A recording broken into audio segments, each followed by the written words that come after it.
This was the first Lebensborn home. The institution was founded by Himmler in 1935, and then he built the first and the biggest home here. The Nazi regime, infamous for its atrocities during World War II, also initiated the Lebensborn program, a clandestine project with the aim to cultivate a pure Aryan race. This video unveils 10 shocking facts about the Lebensborn, or Fountain of Life program, shedding light on one of the many chilling facets of Nazi Germany's ideologically driven brutality and the profound impacts it had on countless innocent lives. The Lebensborn program was actually Nazism and racial theory put into practice. It was essentially a breeding program. This glimpse into the Nazis' Lebensborn program intends to further educate on the horrifying depths of human cruelty manifested during this period.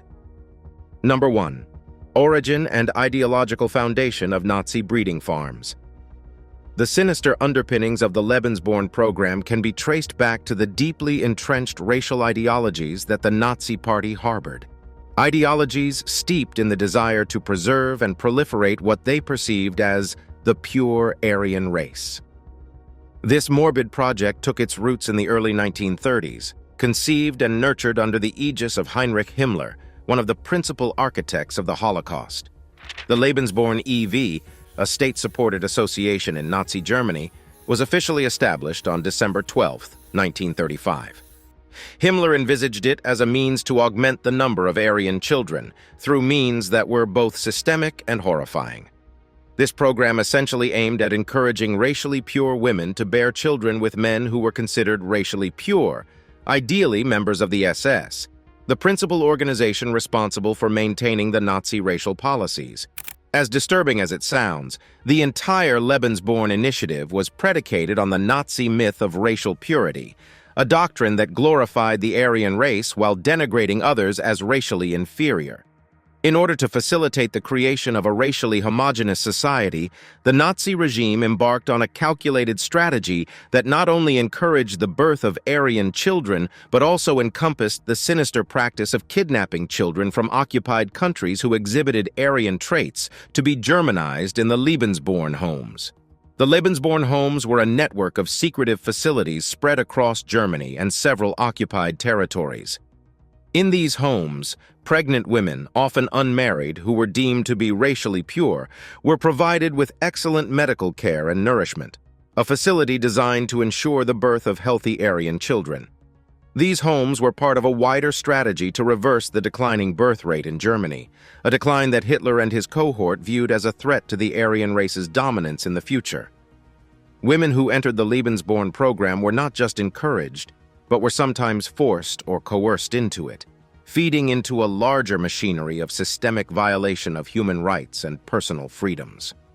The Nazi propaganda machine worked tirelessly to create an atmosphere where these practices were seen as an honor and a service to the nation, hiding the grim reality of the program's true intentions. Moreover, the Lebensborn program served as a testament to the Nazis' perverse distortion of science to further their racial ideologies.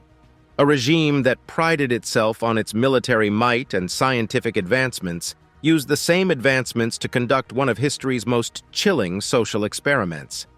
The Lebensborn program, a horrifying testament to Nazi Germany's fanatical pursuit of racial purity, not only shattered the lives of those who were forcibly part of it, but also left an indelible scar on humanity's collective conscience, reminding us of the depths of cruelty and barbarity that can be reached under the banner of ideological fanaticism.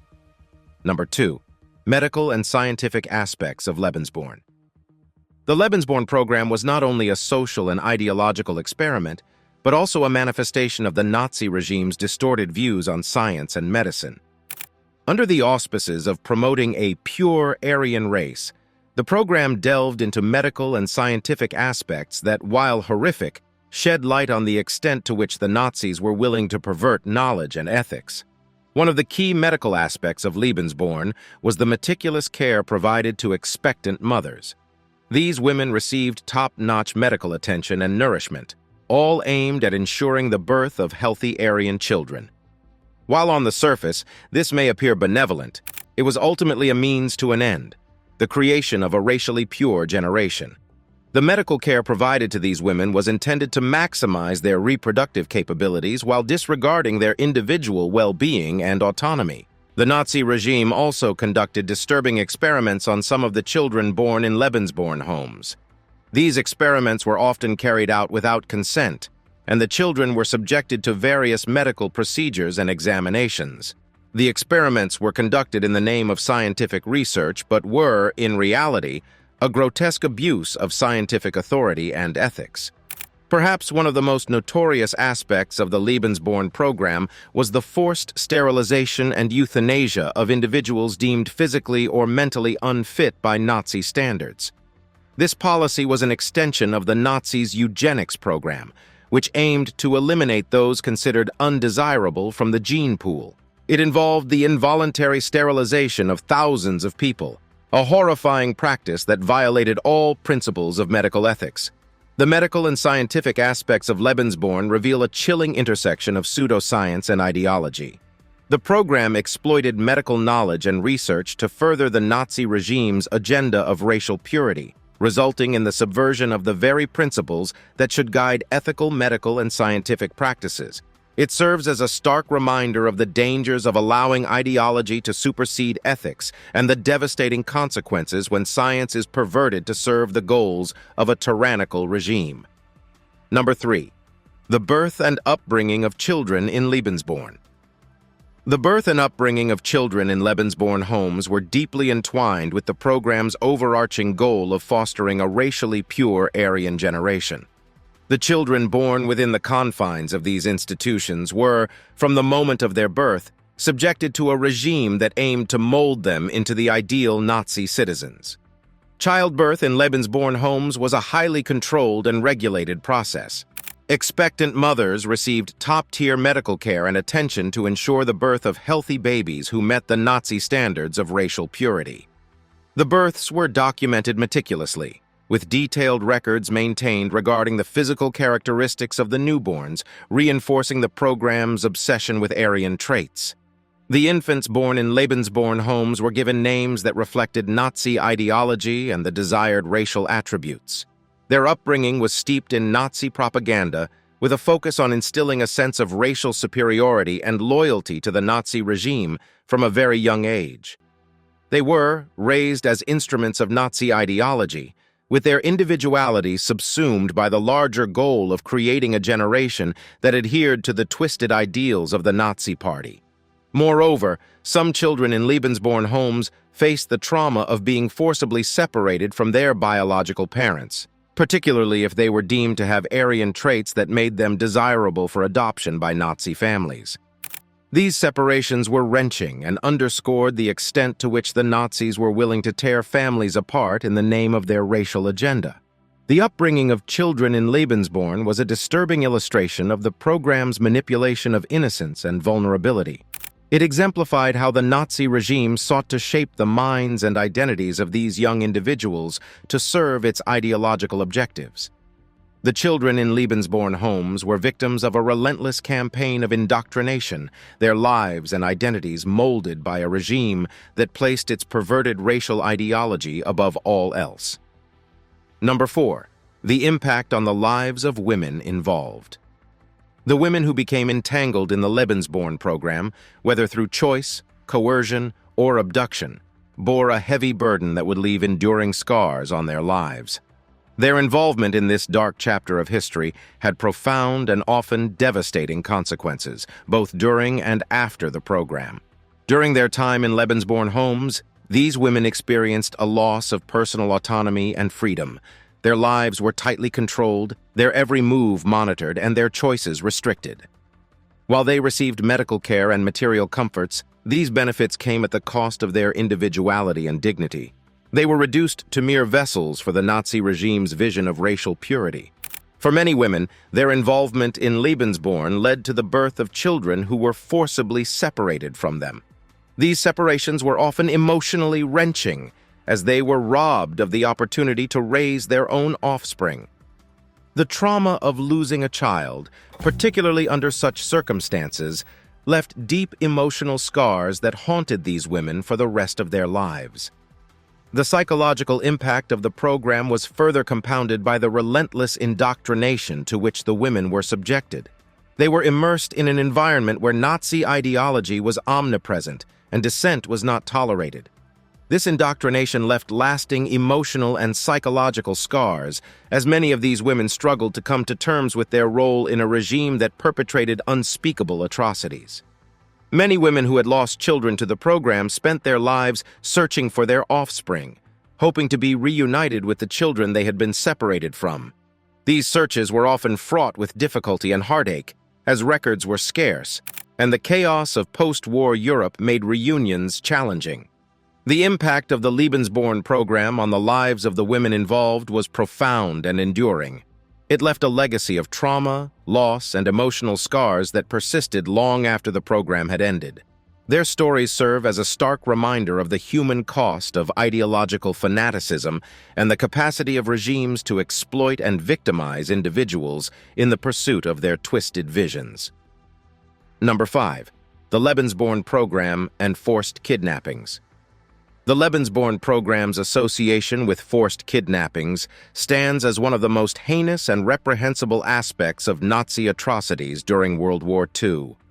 Under the guise of creating a racially pure Aryan society, the program sanctioned the abduction of children from occupied territories, tearing them away from their families and cultural identities. Forced kidnappings were a direct result of the Lebensborn program's insatiable demand for racially valuable children. In the pursuit of Aryanization, the Nazis scoured Eastern European countries, targeting children who exhibited the physical traits deemed desirable by Nazi racial standards. These children were often taken from their homes, schools, and families under the most traumatic and heart-wrenching circumstances. Once abducted, these children faced a profound loss of identity. Their names were changed, and their cultural and familial ties were severed. Many were told that their parents had died or abandoned them, further compounding their trauma. The Lebensborn program sought to erase their existing identities and replace them with a new one steeped in Nazi ideology. The fate of these kidnapped children varied. Some were placed in Lebensborn homes, where they were subjected to the same indoctrination and control as children born within the program. Others were adopted by Nazi families who raised them as their own, instilling in them the poisonous beliefs of the regime. After the war, many of these children faced an agonizing journey to reclaim their true identities and reunite with their birth families, if they were fortunate enough to have survived. The legacy of the forced kidnappings perpetrated by the Lebensborn program left a lasting scar on the lives of these children and their families, a trauma that extended across generations.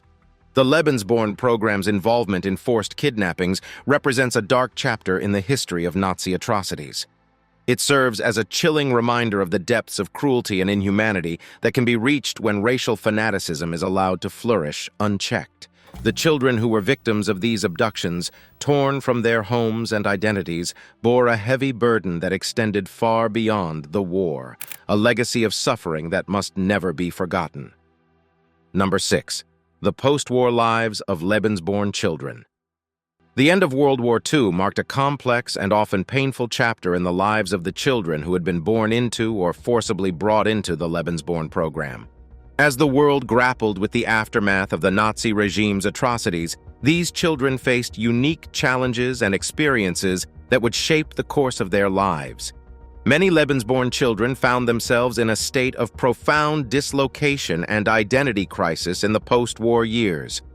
Stripped of their original identities and cultural backgrounds, they were often left without a clear sense of who they truly were. For those who had been forcibly kidnapped from their families, the journey to reconnect with their birth identities was often fraught with difficulty and emotional turmoil. For those who had been adopted by Nazi families, their post-war lives were marked by the challenge of reconciling their upbringing with the horrors committed by the regime. Discovering that they had been raised by individuals who had actively supported the Nazi ideology presented a moral and psychological dilemma. Many faced a profound internal struggle in coming to terms with their own identities and the actions of their adoptive families. Society's perception of Lebensborn children also posed difficulties. They often faced discrimination and prejudice due to their association with a program that had been complicit in kidnapping and forced adoption. The burden of carrying the stigma of their past was yet another challenge they had to overcome. In the decades that followed, some Lebensborn children embarked on journeys of self-discovery, seeking to reclaim their identities, reconnect with their birth families, and come to terms with the complex legacies of their pasts. Others chose to distance themselves from their origins, forging new lives and identities independent of their traumatic beginnings.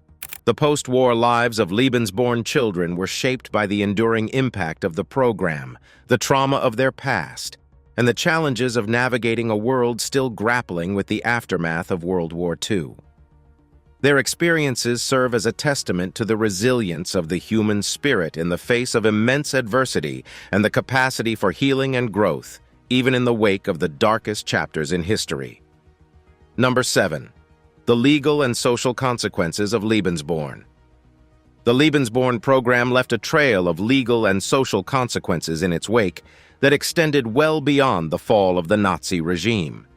The program's involvement in forced kidnappings, abduction of children, and the creation of an ideology-driven society had far-reaching effects on both individuals and society as a whole. In the immediate aftermath of World War II, the legal repercussions of the Lebensborn program began to surface. Nazi officials and collaborators who had been involved in the program were subject to prosecution for their roles in crimes against humanity. The Nuremberg trials and subsequent war crimes trials resulted in the conviction of many individuals associated with Lebensborn, though the full extent of justice varied. For the children who had been forcibly separated from their families, the legal process of reclaiming their identities and reuniting with their birth families was fraught with complexity. The absence of clear records, the chaos of post-war Europe, and the emotional toll of their experiences made these legal proceedings challenging and emotionally taxing. On a societal level, the legacy of the Lebensborn program cast a long shadow. The children who had been born into or adopted by Nazi families often faced social ostracization and prejudice. Communities struggled to reconcile the presence of these individuals with the horrors of the past, leading to social tensions and difficulties in reintegration. The Lebensborn program also left a legacy of trauma and psychological scars that persisted for generations. The children who had endured the program, whether as victims or products, carried the emotional burden of their experiences throughout their lives.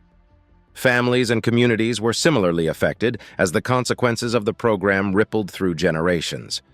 In the post-war era, efforts were made to document and acknowledge the history of the Lebensborn program. Research, memoirs, and testimonials from survivors played a crucial role in shedding light on the program's dark history. These efforts contributed to a broader understanding of the program's impact on individuals and society. The legal and social consequences of the Lebensborn program underscore the enduring impact of ideology-driven cruelty and the complexities of reckoning with the past. The program left scars that extended well beyond the war, serving as a stark reminder of the capacity for individuals and societies to grapple with the consequences of their actions, even in the face of the most heinous atrocities. Number 8. The ongoing search for truth and reconciliation. The aftermath of the Lebensborn program has been marked by an ongoing quest for truth, reconciliation, and justice. In the years following World War II, survivors, historians, and affected families embarked on a mission to shed light on the program's darkest corners and provide closure to those who had been impacted.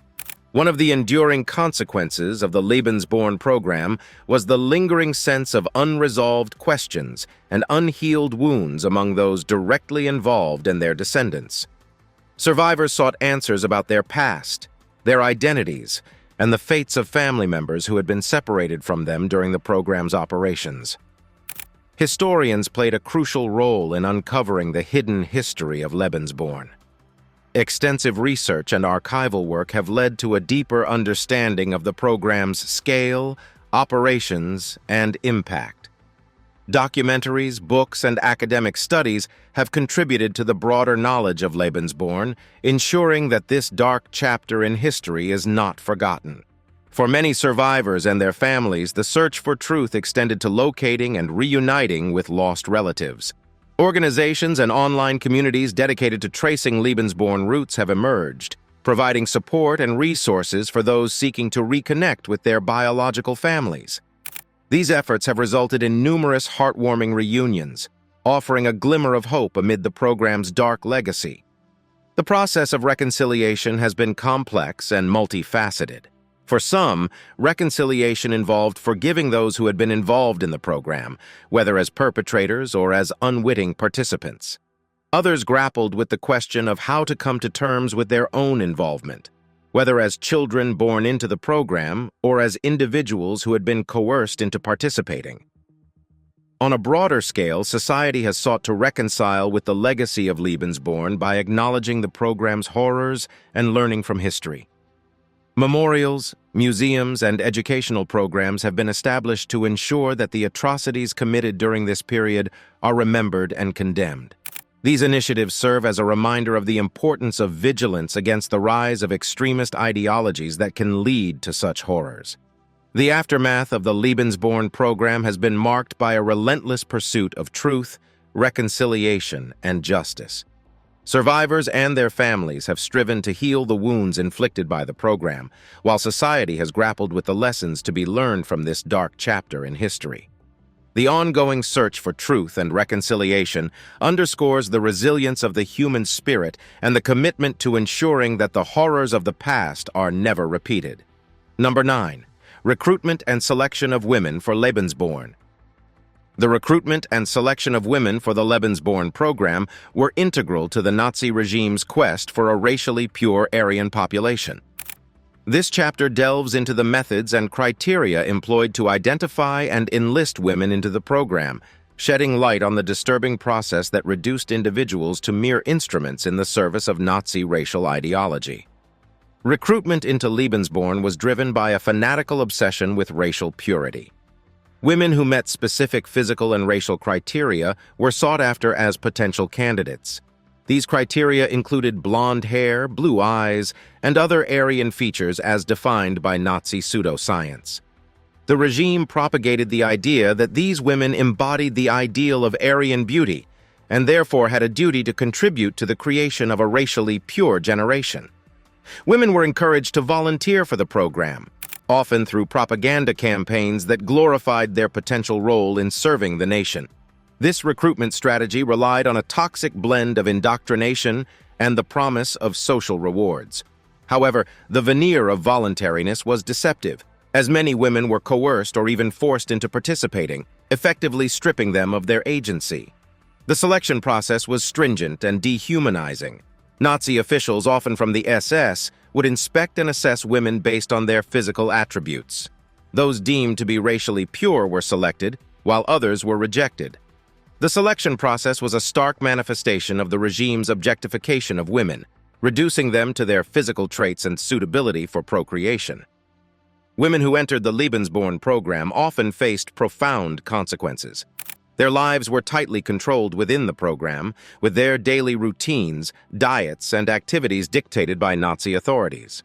They were effectively isolated from the outside world, further entrenching their immersion in Nazi ideology. The recruitment and selection of women for Lebensborn were a chilling manifestation of the Nazi regime's ruthless pursuit of racial purity. It exploited vulnerable individuals, distorted the concept of volunteerism, and reduced women to instruments in the service of a deranged racial agenda.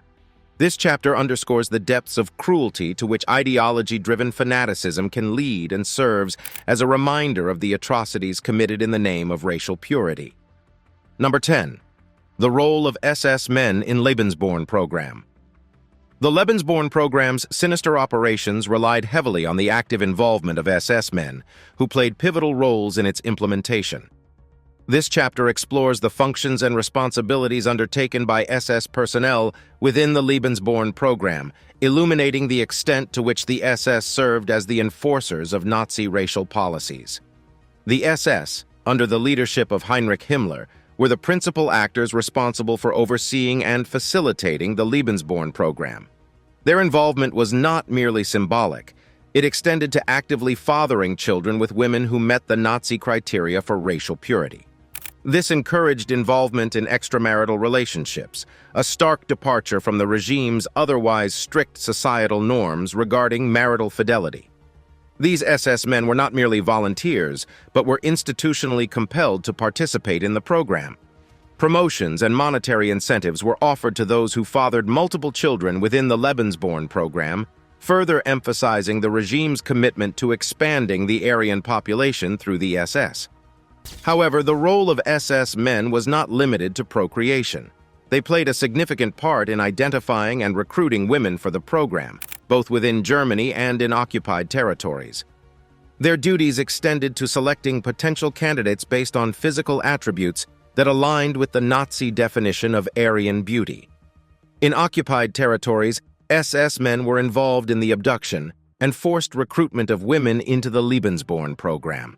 This dark aspect of their role saw them engage in human rights violations of the gravest kind, forcibly taking women away from their families and communities. Moreover, SS personnel were stationed at Lebensborn homes, where they oversaw the daily lives of the women residing there. They ensured that the women adhered to the program's strict guidelines, perpetuating an environment of control and surveillance. The role of SS men in the Lebensborn program underscores their active complicity in the regime's racial fanaticism. Their involvement in fathering children, recruitment, and abduction operations highlights the extent to which they were instrumental in enforcing Nazi racial policies. This chapter serves as a chilling reminder of the individuals who were willing participants in the implementation of a program that caused immeasurable suffering and human rights violations.